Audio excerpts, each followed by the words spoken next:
generous people. Generous, glad people. We are all familiar with David's announcement. I was glad when they said unto me, let us go into the house of the Lord. Two characteristics should permeate a believing church: gladness and generosity. Acts chapter 2 verse 46, and day by day attending the temple together and breaking bread in their homes, they received their food with gladness and generous hearts. If gladness and generosity marks a believing church, how are these characteristics generated? A church that commits itself to the apostles' teaching, the fellowship of believers, and prayers will be a glad and generous church. The author Luke measured their quality of devotion by perseverance. They continued in what they were devoted to. They committed themselves to their leaders, to each other, and ultimately to God.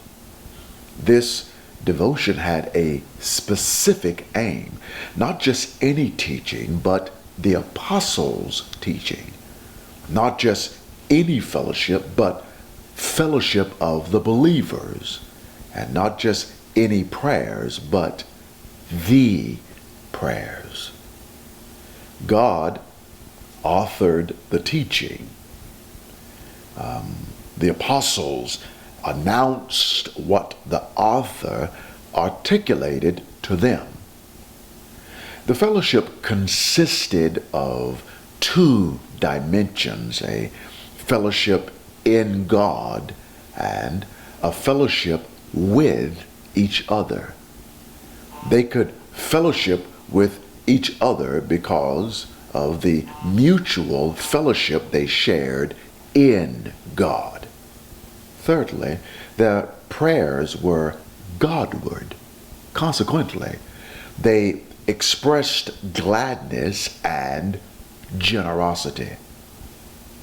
A glad and generous church results from daily commitment to God's Word, God's people, and God's presence. Luke narrates a distinction between the business of the church and the business of Christ. Notice, first of all, the location or the scene in verse 44. All who believed were together. Notice not only the scene, but the status. They had all things in common.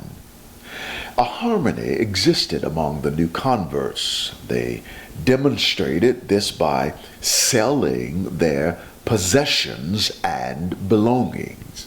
And secondly, by distributing the proceeds to all who had a need.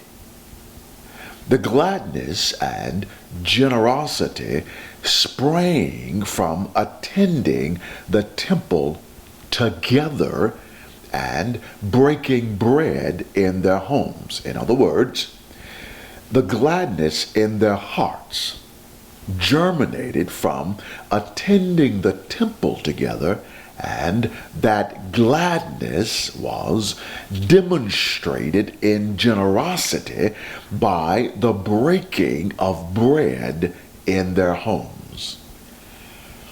One might say they sold and they shared as a result of their schooling. What they learned in school, they applied in the streets. What they learned in class, they applied in the community as the church. As a result of glad and generous hearts, they glorified God in verse 47 and generated favor with all people. Notice verses 42 through 47, how Luke described what the church did specifically. And in verse 47, he described what Christ did. Jesus added to the number day by day those who were being saved. The church busied herself, according to verse 42 through verse 47. Not only does the church busy herself, but Christ busied himself. Christ took the church as his bride and invited her into a collaborative evangelization of the world. The church executes a job of maintenance while Christ simultaneously executes the task of sustaining the church. Christ sustains his church by saving souls and adding them to the church. Luke clearly narrates the business of the church and makes a distinction of the business of Christ. Notice then the word, a reverence or a fear permeated the church as duly ordained oracles performed wonders and signs in verse 43. God gave the apostles special abilities to perform signs for authentication of the message. This caused a reverent reaction in the people towards God. The text says all came upon every soul. The wonders and signs served as confirmation of God's presence among his people and a confirmation of the word and the doctrine of the apostles.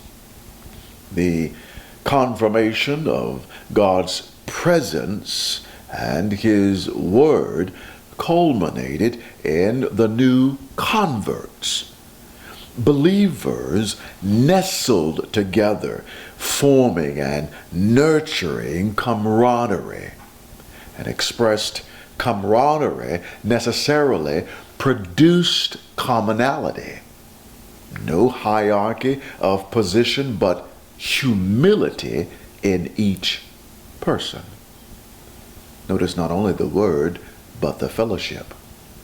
This newfound fellowship met the needs as they arose. Each day they congregated at the temple and broke bread in crowded homes.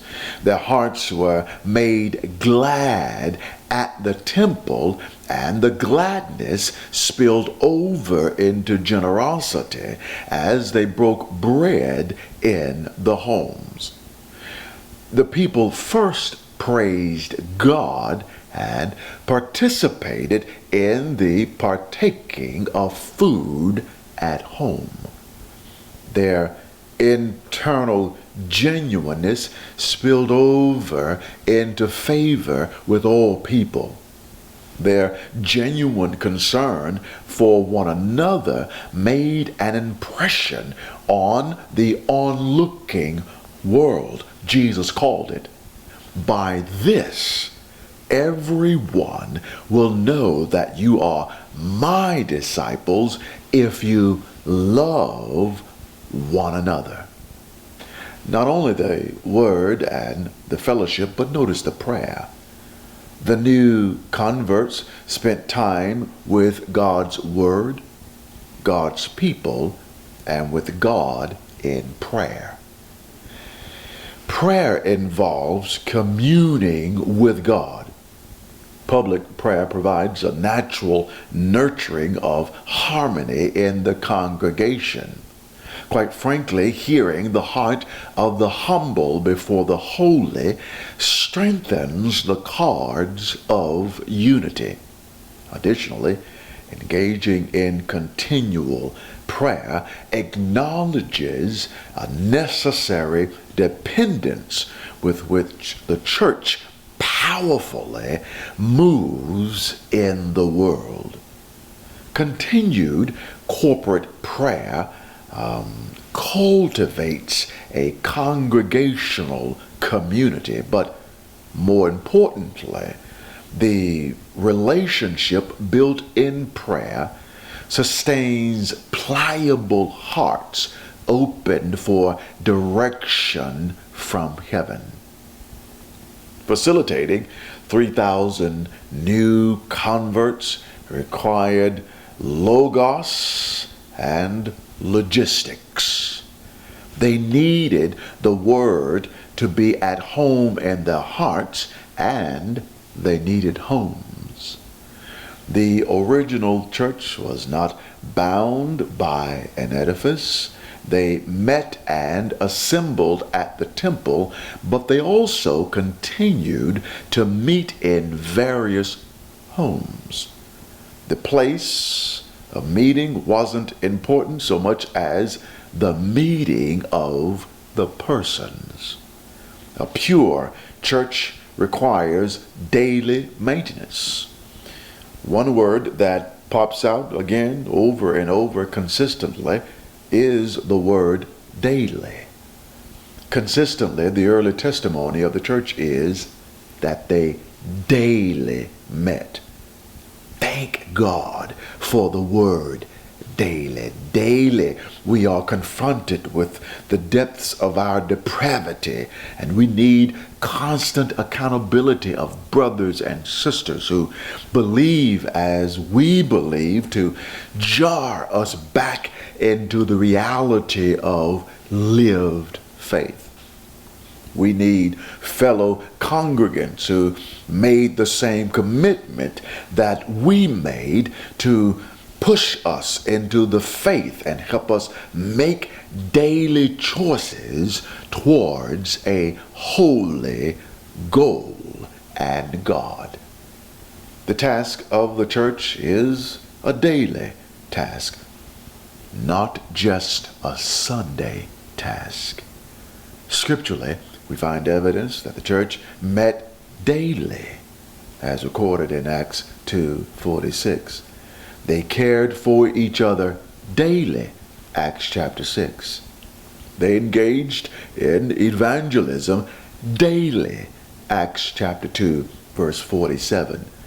They searched the scriptures daily, Acts 17:11. They increased in number daily, Acts 16. Their engaging each other wasn't a simple matter of a day's work, but daily they met together. It was not confined to one particular day, but was extended to a daily continuous work. A glad and generous church results from daily commitment to God's word, God's people, and God's presence. Live well, hope well.